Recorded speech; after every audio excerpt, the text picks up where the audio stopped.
بسم اللہ الرحمن الرحیم۔ السلام علیکم، welcome back to my YouTube channel.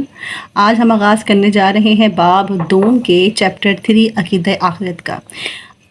عزیز طلباء، جیسا کہ آپ کو معلوم ہے کہ اسلام پر یقین رکھنے کے لیے، اسلام پر ایمان لانے کے لیے ہمارے کچھ بنیادی عقائد ہیں۔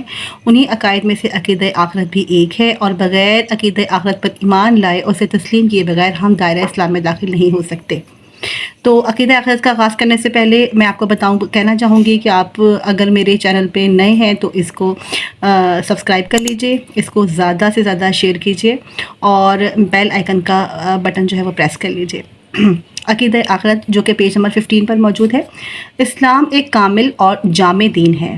کامل مطلب مکمل، اور جامع یعنی کہ ہر لحاظ سے مکمل دین ہے جو انسان کو دنیا و آخرت کے حوالے سے مکمل رہنمائی فراہم کرتا ہے۔ اسلام نے اپنے ماننے والوں کو نہ صرف اس عارضی دنیا کے احکامات سکھائے ہیں بلکہ مرنے کے بعد جتنی منازل انسان نے طے کرنی ہے ان سب کے حوالے سے بھی رہنمائی فرمائی ہے۔ اسلام نے اپنے ماننے والوں کو مرنے کے بعد ایک نئی زندگی کا تصور اور عقیدہ دیا ہے اور اس کو آخرت کے لفظ سے تعبیر کیا ہے۔ آخرت پر یقین رکھنے والوں کو حقیقی معنوں میں مومنین اور پرہیزگار کہا گیا ہے۔ ارشاد باری تعالیٰ ہے وَبِالْآخِرَةِ هُمْ يُوقِنُونَ، اور آخرت پر وہ یقین رکھتے ہیں۔ جہاں تک آخرت کے موضوع کی اہمیت کا تعلق ہے تو قرآن مجید کا تقریباً 1/3 حصہ آخرت کے ذکر پر مشتمل ہے، یعنی یہ اتنا اہم موضوع ہے کہ قرآن مجید میں اللہ تعالیٰ نے اس کا تقریباً 1/3 حصہ ہی اس کے ذکر پر مشتمل کر دیا ہے۔ تمام انبیاء کرام علیہ السلام نے جن عقائد کی تعلیم کو اپنے ماننے والوں تک پہنچایا ان میں عقیدہ توحید اور رسالت کے ساتھ عقیدہ آخرت بنیادی اہمیت کا حامل رہا ہے۔ قرآن مجید میں منکرین آخرت کہتے ہیں آخرت کا انکار کرنے والے لوگوں کو، ان کے شبہات کا انتہائی احسن انداز میں جواب دیا گیا، یعنی بہت خوبصورت طریقے سے ان کے تمام جو ان کا یہ شبہ تھا کہ جی آخرت کو کوئی نہیں ہے، ایسا کوئی دن نہیں آنا جس میں ہمارے اعمالوں کا حساب کتاب ہوگا، ان لوگوں کے جو شبہات ہیں ان کا انتہائی خوبصورت انداز میں جواب دیا گیا ہے۔ عقیدہ آخرت کا انکار کرنے والوں کا موقف تھا، یعنی ان کا یہ کہنا تھا کہ کیا زمین میں نیست و نابود ہونے کے بعد ہم دوبارہ زندہ کیے جائیں گے؟ یعنی جب ہم زمین میں دفن کر دیے جاتے ہیں، ختم کر دیے جاتے ہیں، ہماری ہڈیاں بھی بوسیدہ ہو جاتی ہیں، تو ہم دوبارہ زندہ کیے جائیں گے؟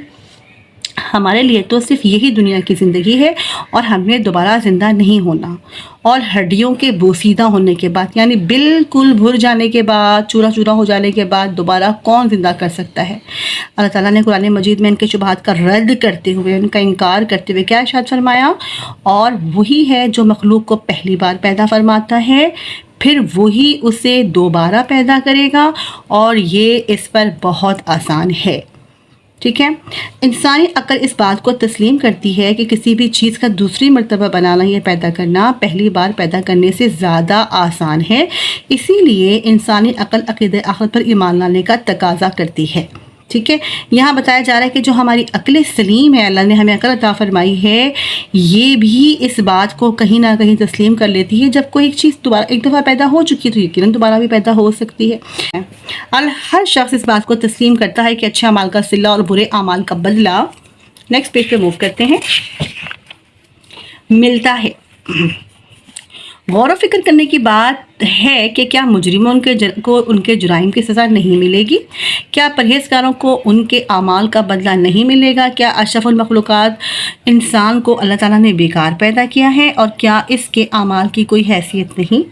جب عقل انسانی اس پر غور و فکر کرتی ہے تو یہ تسلیم کرنے پر مجبور ہو جاتی ہے کہ آخرت کی زندگی برحق ہے جس میں سب لوگوں کو ان کے اعمال کی جزا و سزا ملے گی۔ موت کے بعد کی زندگی میں انسان جن مراحل سے گزرتا ہے ان میں سے چند ایک درسیں ہیں۔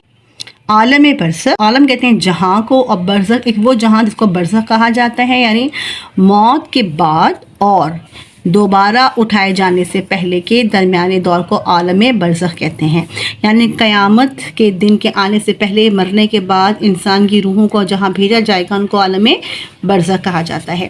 برزخ کے معنی دو چیزوں کے درمیان حائل ہونے والی چیزوں کے ہیں، یعنی جو دو چیزیں ہیں، یعنی ہمارا قیامت کا دن، یوم آخرت کا دن، اور اس کے بعد مرنے کے بعد، ان دو کے درمیان جو حائل دن ہے وہ عالم برزخ ہے، شاد باری تعالیٰ ہے، اور ان کے آگے ایک پردہ ہے اس دن تک کے لیے جب لوگ اٹھائے جائیں گے۔ یہی پردہ دراصل عالم برزخ ہے۔ عالم برزخ کے احوال انسانی اعمال کے اعتبار سے مختلف ہوتے ہیں۔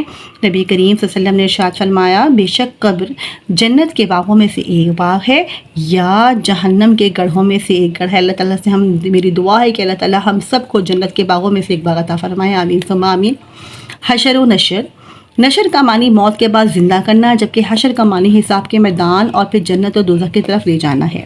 ٹھیک ہے، یہاں بات جو یاد کرنے کی ہے وہ یہ کہ نشر کا معنی موت کے بعد زندہ کرنا ہے، اور حشر کا معنی حساب کا میدان اور پھر جنت و دوزخ کی طرف لے جانا ہے۔ اس کو بہت امپورٹنٹ ہے، اس کو انڈرلائن کر لیں۔ آپ سے پوچھا جا سکتا ہے کہ نشر کا معنی بتائیے یا حشر کا معنی بتائیے۔ سب سے پہلے نبی کریم صلی اللہ علیہ وسلم اپنے قبر انور سے باہر تشریف لائیں گے۔ آپ کے دائیں جانب حضرت ابوبکر صدیق رضی اللہ تعالیٰ عنہ اور بائیں طرف حضرت عمر فاروق رضی اللہ تعالیٰ عنہ ہوں گے۔ پھر مکہ مکرمہ مدینہ منورہ کے قبرستانوں کے مسلمان حشر میں جمع کیے جائیں گے۔ حشر کیا ہے؟ حساب کا میدان۔ ٹھیک ہے، یہ ذہن میں رکھیے گا۔ ان کو قبرستان مسلمان حشر میں جمع کیے جائیں گے۔ حشر میں لوگوں کے مراتب جدا جدا ہوں گے۔ مراتب کا مطلب ہوتا ہے مرتبے کی جمع۔ ٹھیک ہے، ان کا جو مرتبہ ہوگا جو وہ جدا جدا ہوں گے۔ انبیاء کرام علیہ السلام کا مقام اعلیٰ ترین ہوگا۔ نبی کریم صلی اللہ علیہ وسلم اس دن اعلیٰ ترین مقام پر ہوں گے۔ ٹھیک ہے، اور اس دن کافر سخت آزمائش میں ہوں گے اور منہ کے بل چل رہے ہوں گے۔ تو یہ ہوگا حشر اور نشر کا دن۔ اس کے فوراً بعد بڑھتے ہیں ہم اگلے جناب ہیڈنگ کی جانب، جو کہ ہے مقام محمود اور شفاعت۔ شفاعت کا معنی سفارش ہے، اسے انڈرلائن کر لیجئے۔ شفاعت کا معنی کیا ہے؟ سفارش ہے۔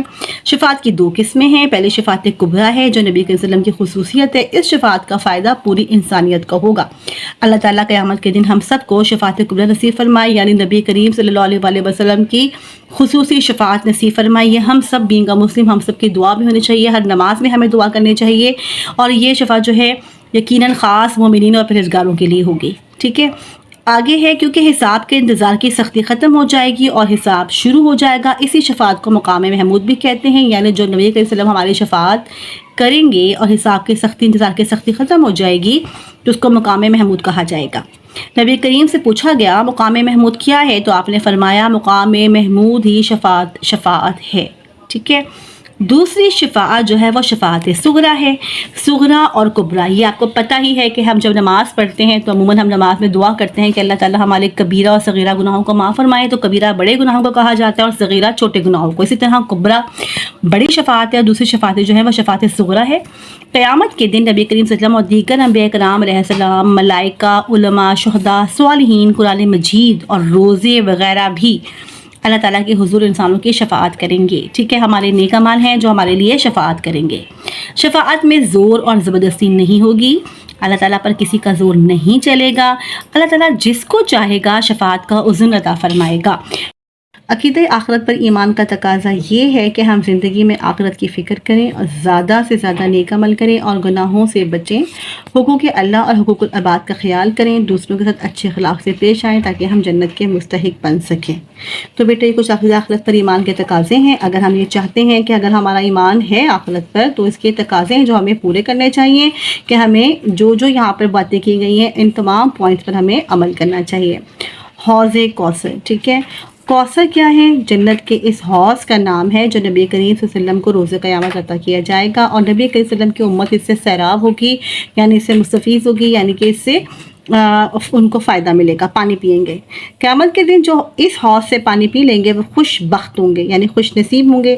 نبی کریم صلی اللہ علیہ وسلم اپنے صحابہ کرام اور مومنین کو حوض کوثر سے سیراب ہونے کی نوید سنایا کرتے تھے۔ نوید کا مطلب ہوتا ہے خوش خبری، یعنی مومنین کو حوض کوثر سے سیراب ہوں گے، یعنی سیر ہو کر پانی پئیں گے، اس کی خوشخبری نبی کریم صلی اللہ علیہ وسلم نے سنائی ہے۔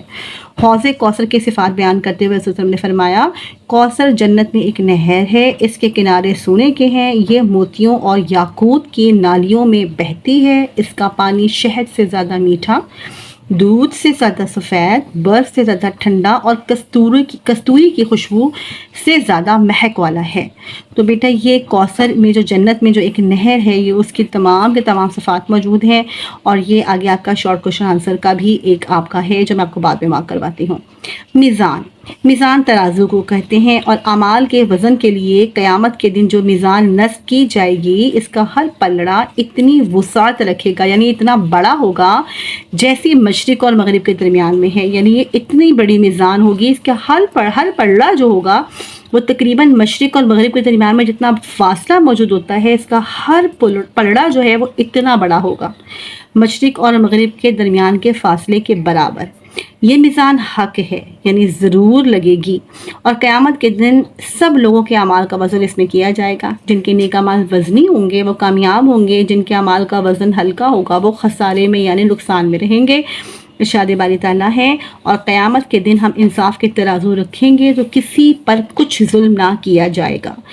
بڑھتے ہیں اگلی ہیڈنگ کی جانب، جو کہ ہے جنت اور جہنم، اور یقیناً کہ ہماری مراحل، جو ہمارے مراحل ہوں گے قیامت کے، اور ہمارے آخر میں جنت اور جہنم ملنے کے، یہ ہمارا آخری مرحلہ ہے۔ حساب کے بعد جنت اور جہنم کے مستحق، یعنی اس کے جو مستحق ہوں گے وہ اپنے اپنے ٹھکانوں پر چلے جائیں گے۔ جنت اللہ تعالیٰ کی شان رحیمی اور جہنم اللہ تعالیٰ کے قہار و جبار ہونے کا مظہر ہے، یعنی کہ نمونہ ہے۔ جنت بے انتہا خوبصورت مقام ہے جہاں انسان کو وہ سب کچھ ملے گا جس کی وہ خواہش کرے گا۔ ارشاد باری تعالیٰ ہے، اور اس میں تمہارے لیے ہر وہ چیز ہے جو تم مانگو گے۔ یہ جنت دنیا میں اللہ تعالیٰ کی اطاعت کرنے والوں کے لیے تیار کی گئی ہے۔ جنت یعنی جو اللہ تعالیٰ کی اطاعت دنیا میں کرتے ہیں، ان کو فالو کرتے ہیں، اللہ تعالیٰ کے حکم کے مطابق عمل کرتے ہیں، یقیناً یہ جنت اللہ تعالیٰ نے ان کے لیے تیار کی ہے، یہ ان کے لیے ان کے اعمالوں کا صلہ ہے جو اللہ تعالیٰ کی جانب سے ہم سب کو ملے گا انشاءاللہ۔ جنت کی خوبصورتی کے بارے میں حدیث قدسی ہے، آپ نے فرمایا کہ اللہ تعالیٰ کا فرمان ہے، میں نے اپنے نیک بندوں کے لیے وہ کچھ تیار کر رکھا ہے جسے نہ کسی آنکھ نے دیکھا ہے، نہ کسی نے سنا ہے، اور نہ کسی انسان کے دل میں ان کا خیال تک گزرا ہے۔ اللہ تعالیٰ کے نافرمانوں کا آخرت میں ٹھکانہ دوزخ ہوگا۔ اب یہاں سے ذکر شروع ہوتا ہے ان نافرمانوں کا جن کا ٹھکانہ دوزخ ہے، جہاں عذاب کی مختلف کیفیات ہوں گی۔ انسانوں کو ان کے اعمال کی بنیاد پر سزائیں دی جائیں گی، مجرموں کو زنجیروں میں جکڑا جائے گا، آگ میں جلا دیا جائے گا، لوہے کے کوڑے برسائے جائیں گے، پینے کو پیپ اور کھانے کو تھور دیا جائے گا۔ تھور کہتے ہیں کانٹے دیے جائیں گے جس کو وہ کھا پی نہیں سکیں گے۔ اس عذاب کے ڈر سے وہ موت کی خواہش کریں گے لیکن ان کو موت نہیں آئے گی۔ انسان سوچے گا کہ کاش موت ہی آ جائے، لیکن دوزخیوں کے سامنے موت کو ذبح کر دیا جائے گا اور کہا جائے گا اے جنتیوں تمہیں موت نہیں آئے گی، اور اے جہنمیوں اب تمہیں بھی موت نہیں ہے۔ تو اللہ تعالیٰ ہم سب کو محفوظ رکھے دوزخ کی سختیوں سے، جہنم کی گرمی سے، اور اس عذاب سے جس کا تذکرہ بھی ہم نے سالہ پڑھا، اور اللہ تعالیٰ ہم سب کو جنت کے اعلیٰ باغوں میں سے باغ عطا فرمائے۔ بیٹے میں آج کی ویڈیو کیونکہ کافی لمبی ہو گئی ہے تو میں آپ کو صرف اور صرف اس کے MCQs کو مارک کروا دیتی ہوں۔ مرنے کے بعد انسان کی سب سے پہلی منزل ہے عالم برزخ۔ عقیدہ توحید و رسالت کے ساتھ بنیادی اہمیت کا حامل عقیدہ ہے آخرت پر ایمان۔ نشر کا معنی ہے موت کے بعد زندہ کرنا۔ حشر کے دن کافر چل کر آئیں گے منہ کے بل۔ جب نبی کریم صلی اللہ علیہ وسلم قبر مبارک سے باہر تشریف لائیں گے تو آپ کے دائیں طرف ہوں گے حضرت ابوبکر صدیق رضی اللہ تعالیٰ عنہ۔ تو بیٹے اس میں آپ کے تقریباً 3 جو ہیں وہ آپ کے آ جاتے ہیں، الف آپشن اور ایک آپ کا بی آپشن ہے۔ مختصر جوابات کے لیے آپ مجھے بتائیے آپ کو میری ویڈیو کیسی لگی۔ انشاءاللہ تعالیٰ نیکسٹ ویڈیو سے لے کر جلدی حاضر ہوں گی۔ اجازت دیجیے، اللہ حافظ۔